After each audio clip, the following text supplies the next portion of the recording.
یہ شمشاد کی لکڑی کا ایک صندوق تھا جو حضرت آدم علیہ السلام پر نازل ہوا تھا۔ یہ آپ کی آخری زندگی تک آپ کے پاس ہی رہا، پھر بطور میراث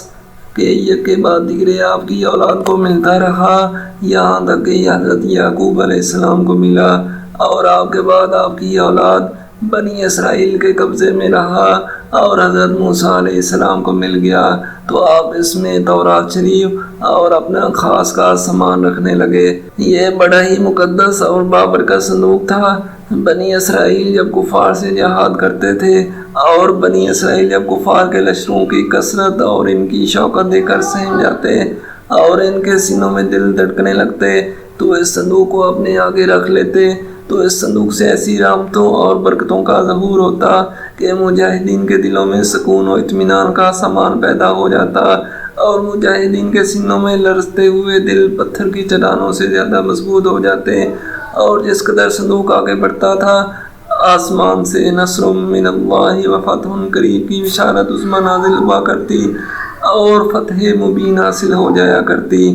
اور جب بنی اسرائیل میں کوئی اختلاف پیدا ہوتا تو لوگ اسی صندوق سے فیصلہ کراتے،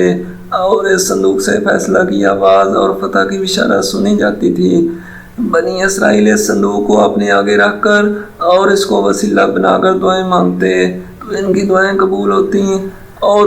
بلاؤں کی مصیبتوں اور وباؤں کی آفتیں ٹل جاتی۔ الغرض یہ صندوق بنی اسرائیل کے لیے تابوت سکینہ اور برکت و رحمت کا خزانہ تھا، اور نصرت خداوندی کے نزول کا نہایت ہی مقدس اور بہترین ذریعہ تھا۔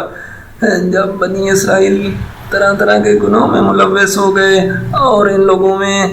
معاصی و طغیان اور سرکشی و عصیان کا دورہ ہو گیا تو ان کی بدعمالیوں کی نحوست سے ان پر خدا کا یہ عذاب نازل ہوا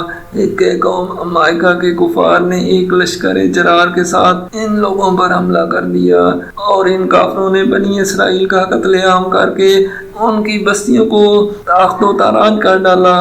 عمارتوں کو توڑ پھوڑ کر سارے شہر کو تہس نہس کر ڈالا،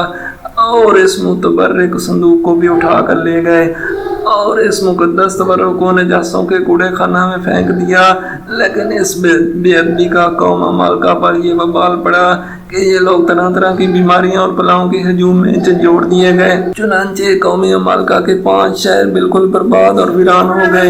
یہاں تک کہ ان کافروں کو یقین ہو گیا کہ یہ صندوق رحمت کی بے ادبی کا عذاب ہم پر پڑ گیا ہے۔ چنانچہ ان لوگوں نے اس مقدس صندوق کو ایک بیلی گاڑی پر لاد کر بیلوں کو بنی اسرائیل کی بستیوں کی طرف ہانک دیا۔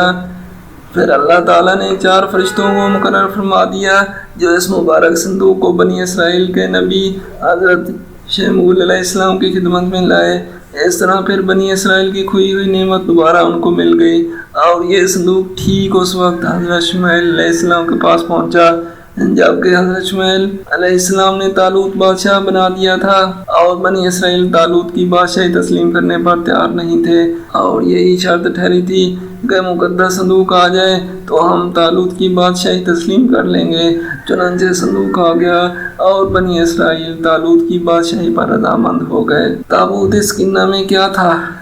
اس مقدس صندوق میں حضرت موسیٰ علیہ السلام کا عصا